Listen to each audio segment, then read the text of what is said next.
Welcome back, everybody. Today we're going over this optic that you see right here in my hand, and as was indicated in the title that you clicked on. So this one here is the Primary Arms SLx 1:8 first focal plane scope. It has the ACSS reticle in there, which we'll get to as well. But this thing, people have been waiting a long time for this because a lot of folks out there, for whatever reason, and we'll touch on this later in the video, really like first focal plane scopes.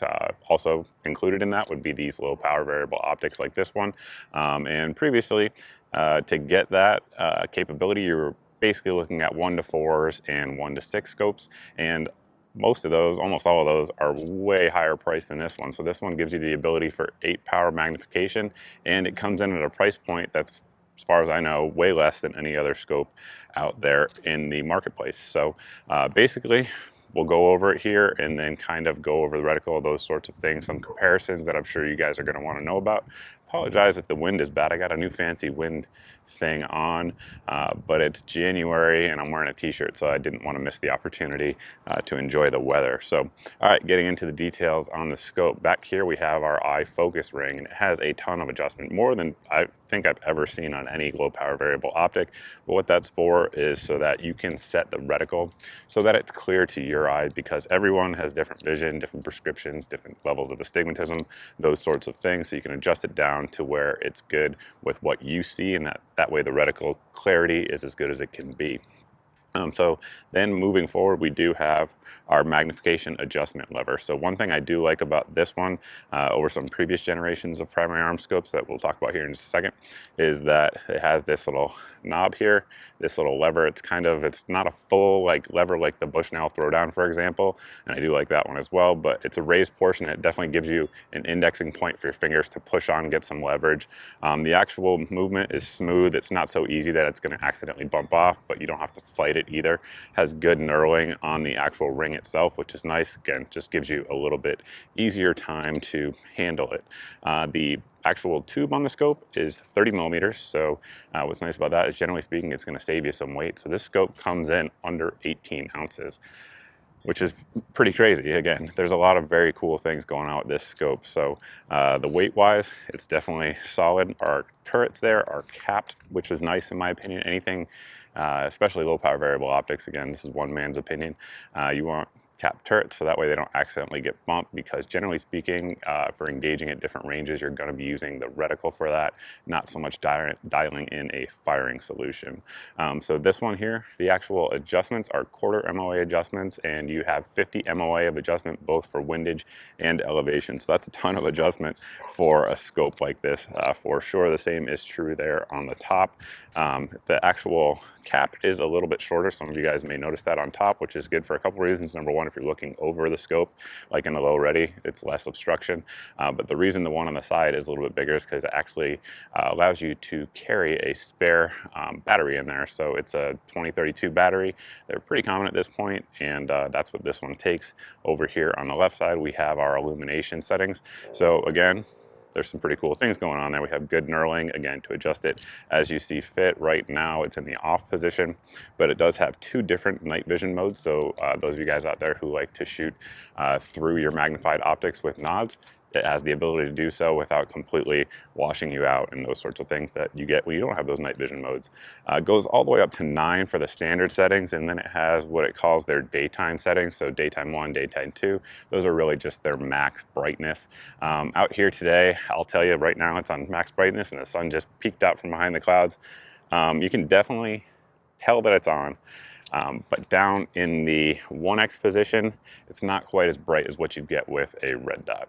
Staying on the theme of the reticle itself, let's talk first and foremost about what that first focal plane is going to do from the shooter's perspective. So when you have it cranked up there on 8, the reticle itself is going to be larger, at least as you perceive it from the shooter's eye, than it is when it's down on the 1x setting. On the 1x setting, it's going to look kind of like a red dot when you're looking through it. And I should also point out this reticle is etched, which is nice. There's less failure points that can happen with those types of reticles. So even if your illumination was off, let's say, and you had it at 1x and you were inside of a room at night in the dark, you hit your weapon light, you're still going to see that etched reticle. So that is good. Some folks like the first focal point aspect of that at 1x because, again, it's just smaller and it gives you sort of more situational awareness without a reticle in the way for CQB or close-in type work.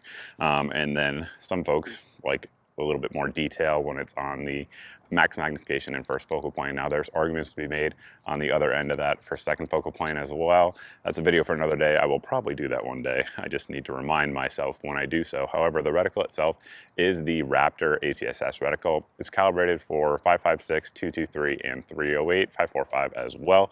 And if you actually look at your manual, you'll see a few different ways to zero that with different loads. That way the BDC will line up all the way.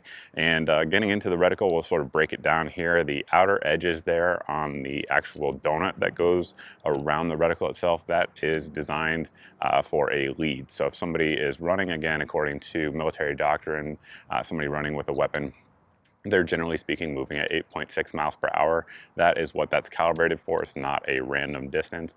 And then moving down, the tip of the chevron, of course, is where you're going to zero.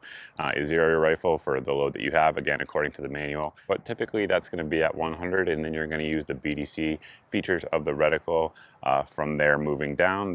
Basically the width of the chevron at the base is going to be 300 yards, and then down there 400, 500, 600. The actual bars that you see at the different distance levels are calibrated for 18 inches at that distance, and again, that's so you can auto range a threat. So again, according to doctrine, threats are either 18 or 19 inches depending on the service that you're actually dealing with, Marine Corps or Army, but ACSS, they go with the 18 inch, and that's how you're going to auto range someone at a given distance. You can do it either when they're in the prone, standing up, whatever the case may be, and when the actual bars there are right on the outside of their shoulders, that's going to give you the approximate range, and then you're basically just going to hold on that point, and if your zero is correct and all the windage stuff is right, you should be getting combat effective hits at that distance. Now, speaking of windage, those little dots there on the outside, those are your windage holds. So they represent the full value wind, meaning completely left to right or right to left, not front to back, those sorts of things. So a full value wind at both 5 and 10 miles an hour.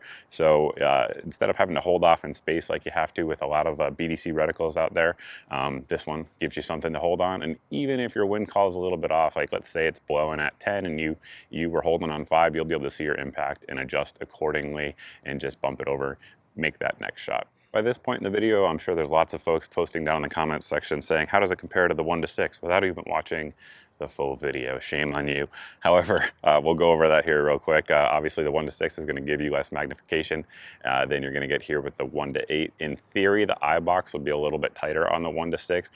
I don't really see that. Honestly, I don't. Shooting them back to back, they seem pretty darn close in that regard.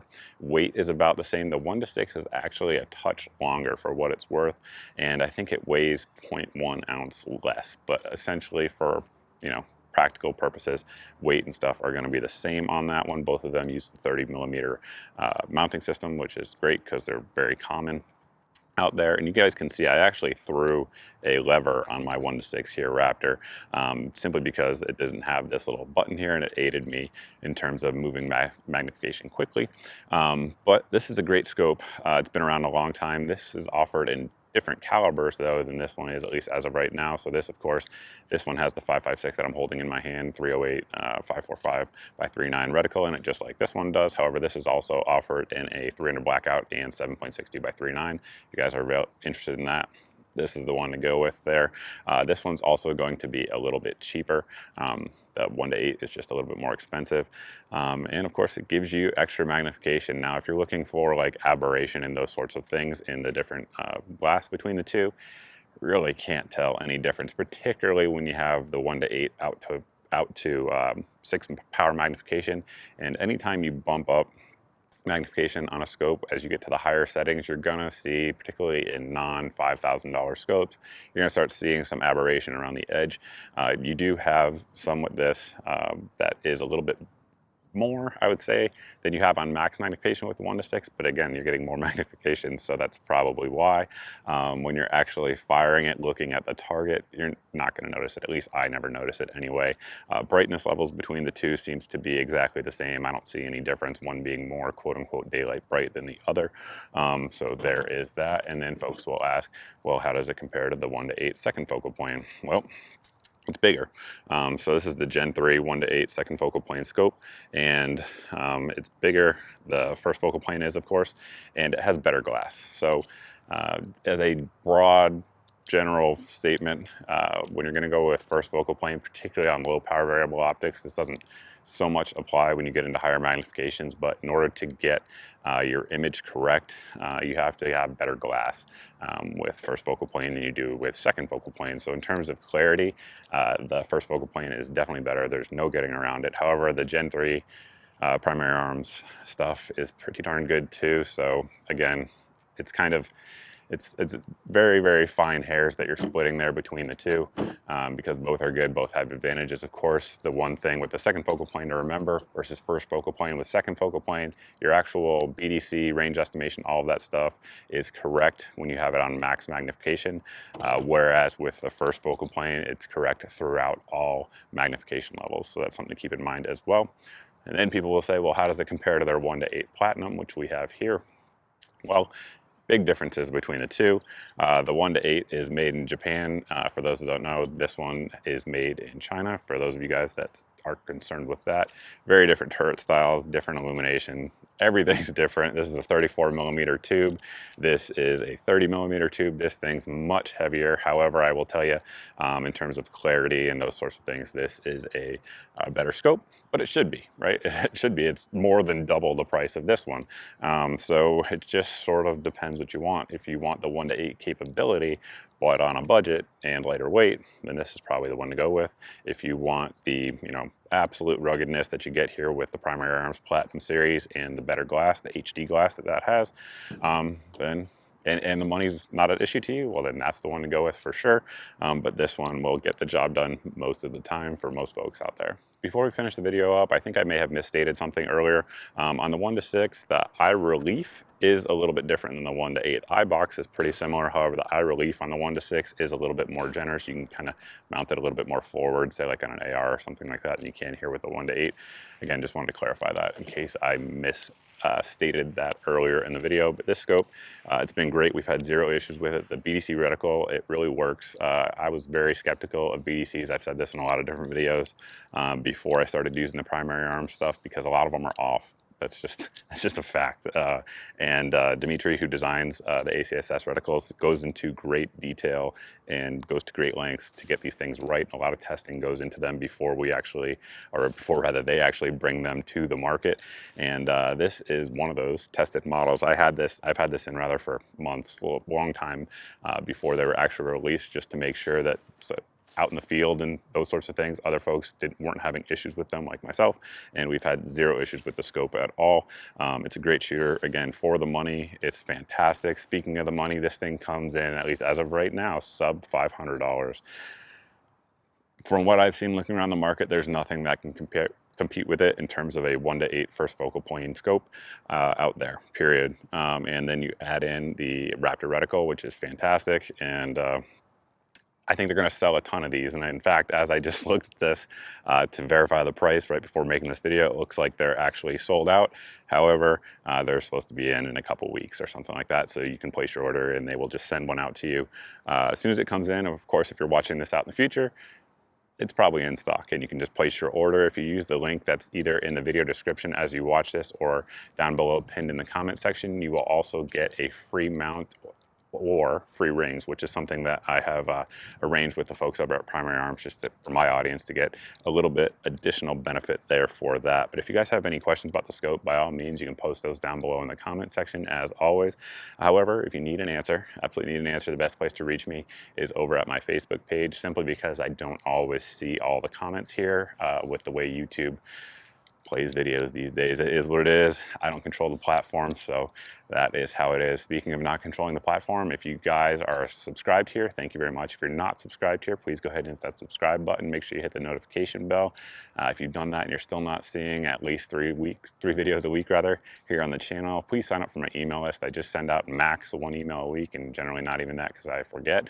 But I send that out, and all it has is the videos of the week and then a couple deals that I can pass along to you guys. Like if this thing goes on sale, I will throw it in the email for you. And there's that. It's not spammy, nothing like that. So that's it, guys. Thanks for watching. I truly appreciate it. I look forward to seeing all of you in the next video.